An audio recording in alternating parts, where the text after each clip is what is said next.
Ladies and gentlemen, focus on yourself.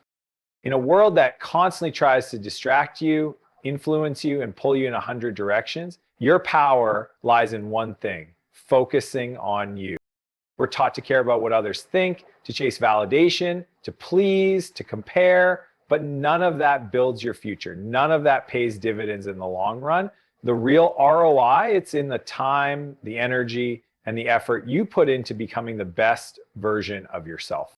The greatest investment you will ever make is in yourself. Not in stocks, not in real estate, not in the next big tech trend, but in your mind, your habits, your health, your skills, and your personal growth. Everything else flows from that foundation. When you grow, everything around you levels up. People spend years studying the markets, chasing opportunities, trying to get rich quick, but ignore the one asset that compounds like nothing else: themselves. Your ability to think, to lead, to solve problems, to endure hardship, to stay focused under pressure, those are the qualities that separate average from exceptional. And they don't come from luck. They come from intentional work day after day.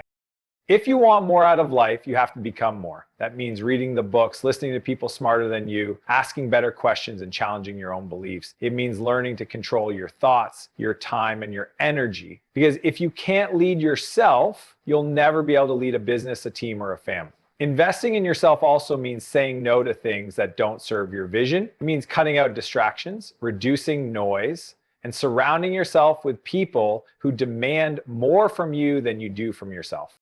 It's not always glamorous. Sometimes it means waking up at 5 a.m. to train when no one's watching. Sometimes it means staying in on a Friday night to build your dream while others are out numbing themselves. The results don't show up right away, but over time, you'll see the compound effect. Your confidence will grow, your decision-making will sharpen, your resilience will harden. People will start to ask what changed, and the answer will be simple: you started choosing you.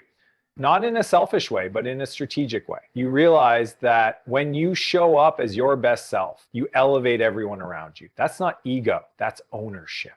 That's how leaders are made. Self-discipline beats motivation every single time. Motivation is temporary, it's emotional. It shows up when things feel good, when you're inspired, when the sun is shining, when you just watched a hype video or heard a powerful speech. But discipline is what carries you when there's no applause, no spotlight, no excitement, just you and the decision to keep moving forward. That's a truth most people don't want to face. They wait for motivation like it's some magical force that will arrive and change everything. But it doesn't, and it won't, because motivation is a spark. Discipline is the fire that keeps burning long after the spark is gone. Discipline is waking up early even when you're tired. Discipline is going to the gym when no one's watching. Discipline is doing the work when you'd rather relax. It's boring sometimes. It's repetitive, but it's powerful. Every time you show up without feeling like it, you're sending a message to yourself that your goals matter more than your moods, that your future matters more than your comfort. You're building identity, not just routines. Discipline is how you go from interested to committed, from average to elite. People with discipline don't rely on emotion, they rely on systems, on structure. They've trained their minds to override excuses. That's the game. Because success doesn't come to the most talented, it comes to the most consistent. Talent is great, but if you don't show up, it doesn't matter. Ideas are great, but without execution, they're just dreams. Discipline turns dreams into plans and plans into reality. It's not easy, but it's simple. You do what needs to be done, whether you feel like it or not. Eventually, the results start showing. Not because of luck, not because of hype, but because you were willing to do the hard things repeatedly. The people you admire, athletes, founders, creators, they didn't get there by being motivated all the time. They got there by being disciplined enough to show up every day and do the work. That's the difference. That's the edge. Your time and energy are your most valuable assets. Not money, not status, not connections. Time and energy are the raw materials of everything you want to build. You can lose money and make it back. You can lose opportunities and create new ones. But once your time is spent, it's gone forever. And if your energy is scattered, even the time you do have becomes useless. That's why you need to guard both like your life depends on it, because it does.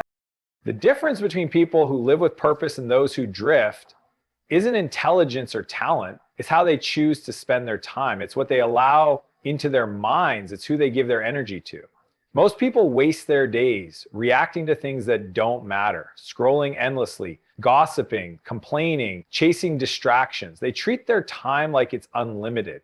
But successful people treat time like it's gold. They schedule it, protect it, and invest it. They say no a lot. Not because they're rude or selfish, because they know every yes is a no to something else. And they're crystal clear on what actually moves the needle. Energy is just as critical. When you give your energy to drama, to negative people, to tasks that drain you, you rob yourself of the fuel you need to do meaningful work. It's not about doing more, it's about doing what matters with full presence. One focus hour is worth more than 10 distracted ones. And the way you protect your energy is through habits, environment, and standards. You need to rest well, fuel your body, train consistently, and stay connected to purpose. You need to eliminate energy leaks. People who drain you, habits that distract you, patterns that sabotage you. At the end of the day, you're not just building a business or a career, you're building a life. And how you spend your time and where you put your energy shapes that life. Don't hand those two things over to people, apps, or habits that haven't earned them. Decide what matters and give your best to it, daily, relentlessly, unapologetically. Every excuse you make is a lie you tell yourself.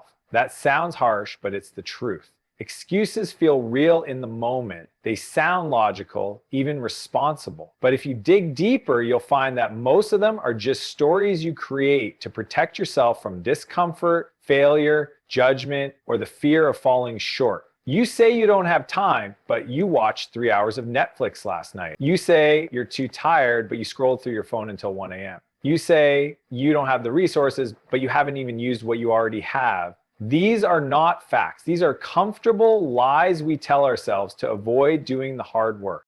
The problem is that every time you believe those lies, you reinforce a pattern of quitting on yourself. You weaken your own trust.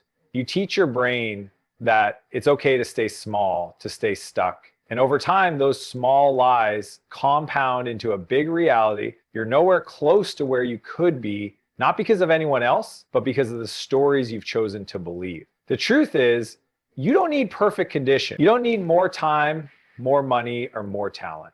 You need to stop lying to yourself and start doing the work.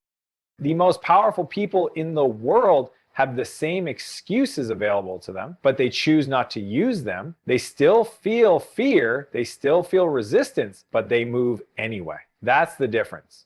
You can't wait until you feel ready. You can't wait until life slows down. That moment doesn't come. The clock is ticking whether you show up or not. You're not held back by your situation. You're held back by your story. Change the story and you change everything.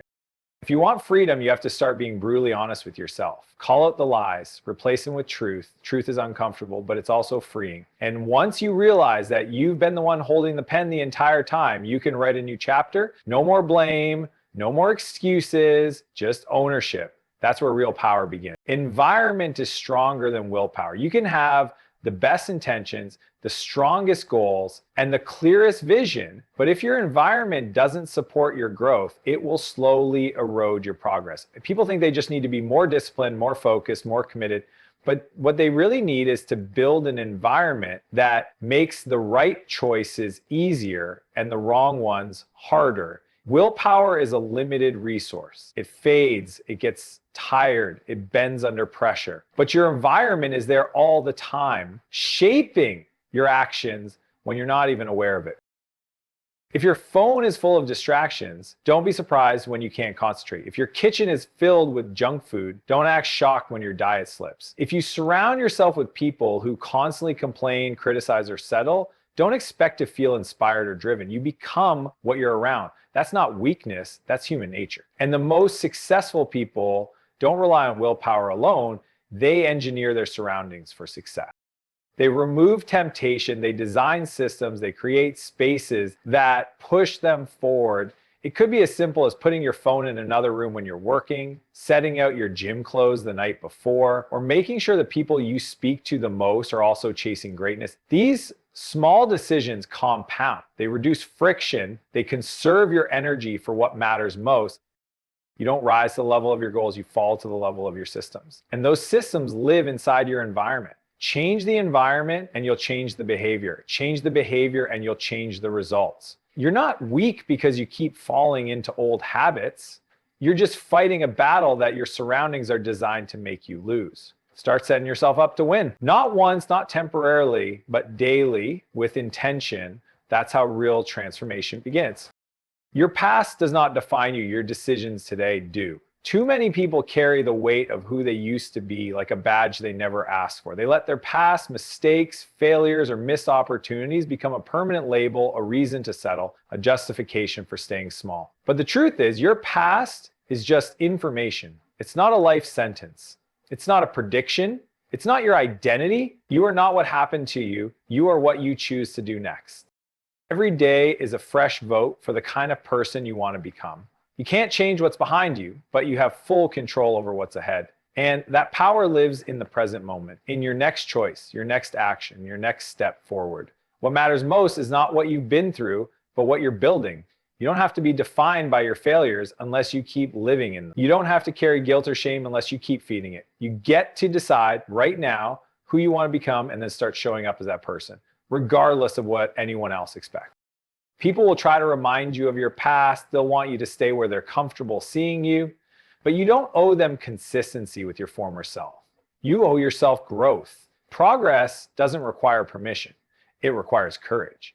The courage to forgive yourself, to outgrow your patterns, to rewrite your narrative, and to keep moving even when it's hard, especially when it's hard. You weren't born to repeat cycles. You were born to break them. That starts with taking radical ownership of today. Not who you were, but who you're becoming. The power is in your hands, not in your history. Choose to become the kind of person your future self will thank you for. That's where freedom begins.